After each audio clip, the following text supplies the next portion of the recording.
lah bas. Ada yang bak kopi ya mungkin kasih. السلام عليكم ورحمة الله وبركاته.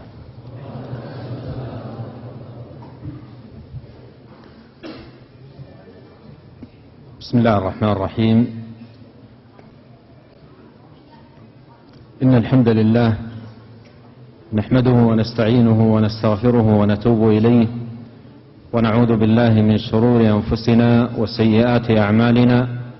من يهده الله فلا مضل له ومن يضلل فلا هادي له، وأشهد أن لا إله إلا الله وحده لا شريك له، وأشهد أن محمدا عبده ورسوله صلى الله وسلم عليه وعلى آله وأصحابه أجمعين.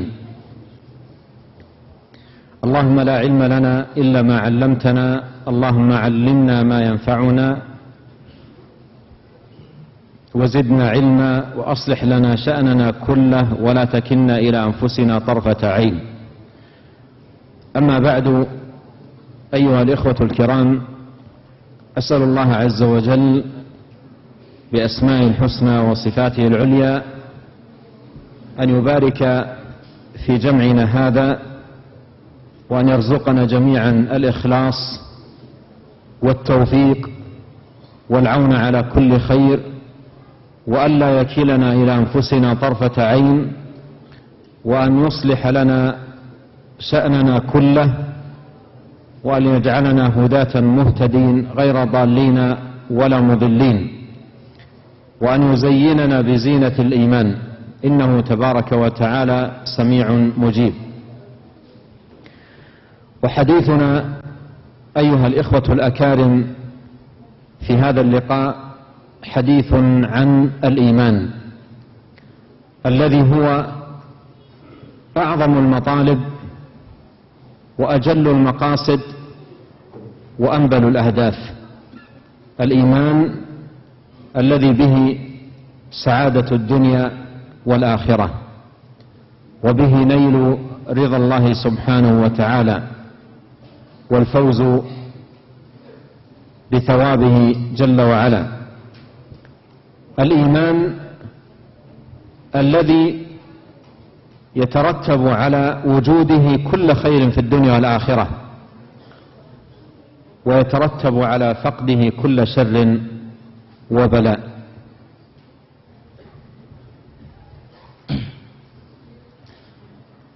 Bismillahirrahmanirrahim. Setelah Syekh menyampaikan khutbatul hajahnya, beliau memohon kepada Allah Azza wa Jal, semoga Allah Subhanahu wa Ta'ala memberkahi pertemuan kita pada hari ini, dan semoga Allah Subhanahu wa Ta'ala memberikan rezeki kepada kita berupa keikhlasan dan taufik dalam hal berta'awun di atas kebaikan. Dan juga beliau berdoa semoga Allah Subhanahu wa Ta'ala menghiasi kita semua dengan perhiasan iman. Dialah Allah Subhanahu wa Ta'ala Maha mendengar lagi Maha menjawab doa-doa para hambanya. Tema yang akan beliau bawakan pada kesempatan hari yang berbahagia ini adalah seputar iman yang merupakan seagung-agungnya kedudukan, seagung-agungnya yang dituju oleh para hamba. Dan iman adalah merupakan salah satu yang paling penting bagi seorang hamba untuk bisa memperoleh kebahagiaannya di dunia maupun di akhirat. Dengan adanya iman maka akan ada segala kebaikan, dan bila iman ini tidak ada maka akan muncullah segala keburukan.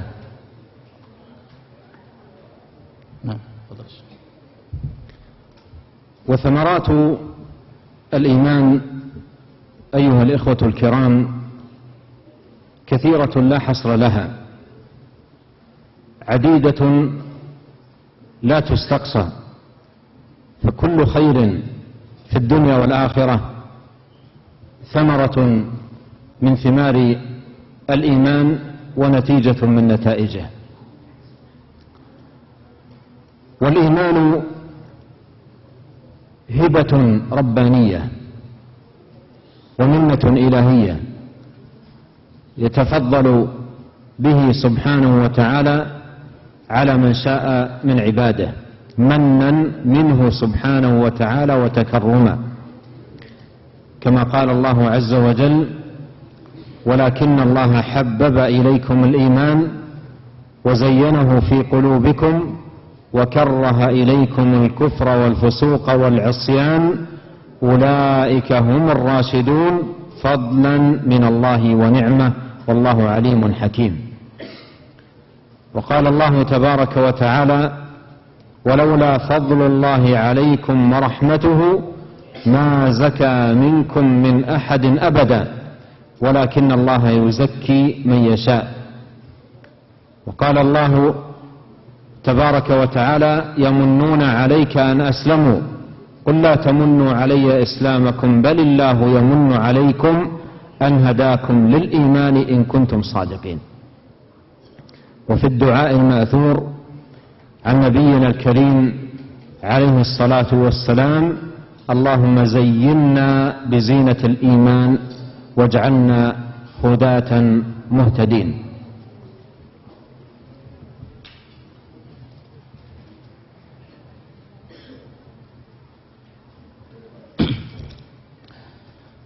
Beliau ingin menyampaikan tentang buah daripada keimanan. Buah daripada keimanan ini banyak sekali, tidak ada batasannya. Karena seluruh kebaikan yang ada di dunia ini adalah merupakan buah ataupun hasil di antara buah-buah iman. Dan yang perlu diketahui oleh kita bersama bahwa iman adalah merupakan pemberian dari Allah Tabaraka wa Ta'ala dan karunia serta anugerah ilahiyah yang Allah Subhanahu wa Ta'ala berikan kepada siapa yang Allah Subhanahu wa Ta'ala kehendaki dari para hambanya. Siapa yang Allah Subhanahu wa Ta'ala muliakan dari para hambanya dengan keimanan tersebut. Sebagaimana Allah Subhanahu wa Ta'ala menyampaikan dalam beberapa ayat, di antaranya Allah Subhanahu wa Ta'ala berfirman yang artinya kurang lebih, akan tetapi Allah Subhanahu wa Ta'ala memasukkan kecintaan keimanan kepada kalian, dan Allah Subhanahu wa Ta'ala menghiaskan keimanan tersebut di dalam hati-hati kalian, dan Allah Subhanahu wa Ta'ala menjadikan kalian benci terhadap kekufuran dan kemaksiatan. Dalam firman-Nya yang lain Allah Subhanahu wa Ta'ala juga berfirman yang artinya kurang lebih, kalaulah bukan karunia Allah Subhanahu wa Ta'ala yang Allah berikan kepada kalian dan rahmat-Nya, maka tidak ada seorang pun daripada kalian yang bersih, tidak ada salah seorang pun dari kalian yang suci. Kemudian dalam sebuah hadis yang masyhur dari Nabi sallallahu alaihi wasallam, bahwa beliau sallallahu alaihi wasallam pernah berdoa yang artinya, ya Allah, hiasilah kami dengan perhiasan iman, hiasilah kami dengan perhiasan iman, dan jadikanlah kami sebagai orang-orang yang mendapatkan petunjuk dan memberi petunjuk. وليس الإيمان أيها الإخوة الكرام دعوى تدعى أو أمنية ترتجى، بل الإيمان قول وعمل، قول باللسان واعتقاد بالقلب وعمل بالقلب والجوارح لنيل رضا الله سبحانه وتعالى والفوز بثوابه، يزيد بطاعة الله تبارك وتعالى وينقص بمعصيته. فالإيمان كما قال الحسن البصري رحمه الله ليس بالتمني ولا بالتحلي ولكن الإيمان ما وقر في القلب وصدقته الأعمال. قوله ليس الإيمان بالتمني أي ليس الإيمان مجرد أمنية يتمناها العبد، يتمنى أن يكون من المؤمنين أو من أعلى المؤمنين إيمانا وأرفعهم درجة وأعظمهم مثوبة. وليس الإيمان بالتحلي أن يدعي ذلك لنفسه مجرد دعوى دون عمل ودون قيام بحقيقة الإيمان، فليس الإيمان هذا ولا ذاك، وإنما الإيمان أمر يقر في قلب المؤمن وتصدقه الأعمال. ومعنى تصدقه الأعمال أي تبرهن على صدقه وتكون دليلا على صدقه، بخلاف الإيمان الذي هو مجرد دعوة يدعيها الإنسان.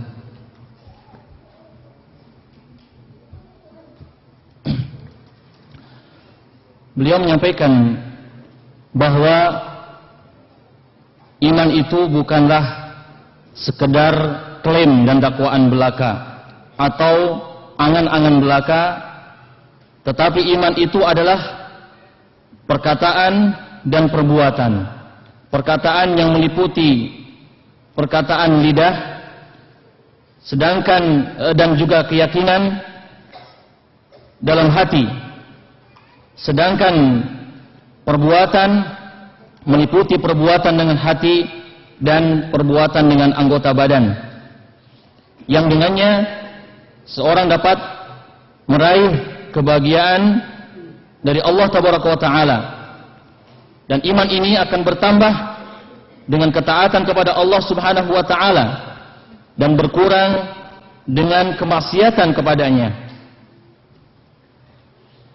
Al-Hasan Al-Basri pernah menyampaikan bahwa iman itu bukan sekedar angan-angan, bukan sekedar dakwaan, tetapi iman itu adalah apa yang tertanam di dalam hati dan dibenarkan oleh anggota badan. Jadi maksud perkataan Al-Hasan Al-Basri bahwa al-iman itu laisa bitamanni adalah bahwa iman itu bukan sekedar angan-angan, dan maksud bahwasanya iman itu ya laisa bitahalli adalah bahwa bukan sekedar dakwaan belaka atau bukan sekedar klaim belaka, tetapi iman itu kata beliau adalah apa yang tertanam di dalam hati seorang mukmin yang kemudian dibenarkan dalam wujud realisasi amal-amal perbuatannya. Dan ini berbeda tentunya dengan iman yang hanya sekedar dakwaan belaka. وكلما عظم حظ العبد من الإيمان تحقيقا له وتتميما وتكميلا عظم نصيبه وحظه من نيل ثمرات الإيمان وخيراته وبركاته الدنيوية والأخروية.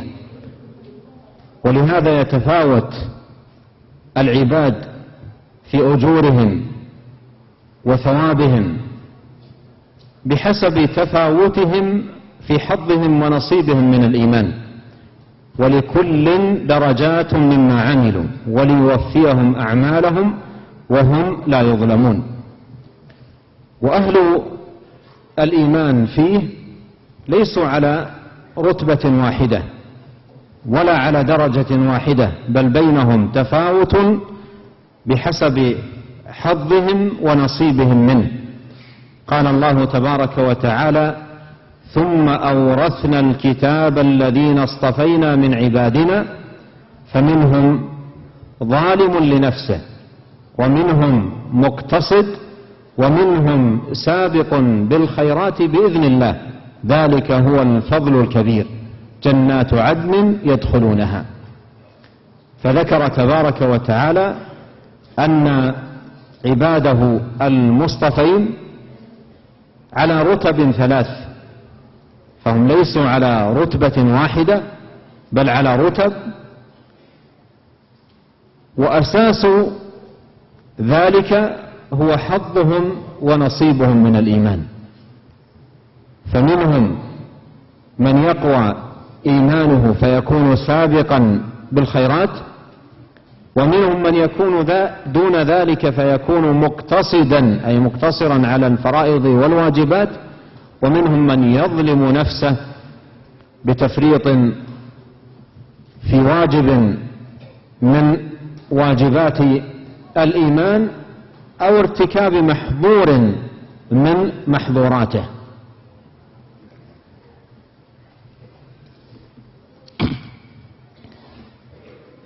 Kemudian beliau menyampaikan bahwa berkaitan dengan apa yang akan didapat atau diperoleh oleh seorang hamba dari keimanannya, bahwa semakin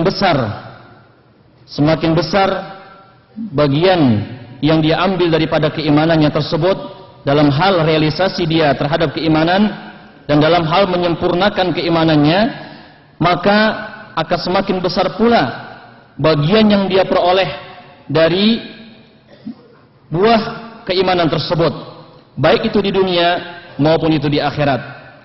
Oleh karena itulah para hamba ataupun manusia bertingkat-tingkat atau berbeda-beda tingkatan mereka. Para hamba berbeda-beda ataupun bertingkat-tingkat dalam hal tersebut, dalam hal meraih buah daripada keimanan tadi, bergantung dari apa yang dia realisasikan daripada keimanannya.